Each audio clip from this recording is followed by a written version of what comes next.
Anti-political dynasty sinusulong ni Senator Robin Padilla. Sabi kasi ng senador, panahon na para tapusin ang humakadlang sa mga Pilipino na paunlarin at magkaroon ng magaling na maninilbihan.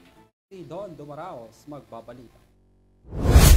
Naghain ng panukalang batas na naglalayong kontra sa political dynasty si Senador Padilla ngayong Lunes. Ang Senate Bill 2030 ay tutugon sa mandato ng 1987 Constitution para pagkakaroon ng political dynasty sa Pilipinas.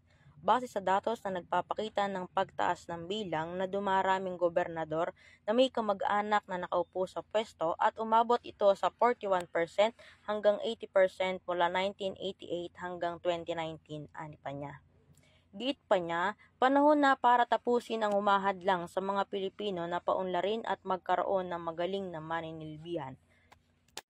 Sa kabilang banda, saklaw ng panukalang batas na ito ang pag-hold sa mga tatakbo na may family-related, asawa ng incumbent, lehitimo man o hindi lehitimo. Diringgin naman ng Commissions on Election o COMELEC ang petisyon upang mapawalang bahala ang Certificate of Candidacy o COC ng nasabing tatakbo.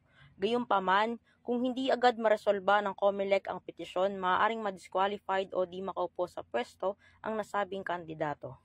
Para sa EuroTV News, ako si Don Dumaraos, sumasaludo sa bawat Pilipino.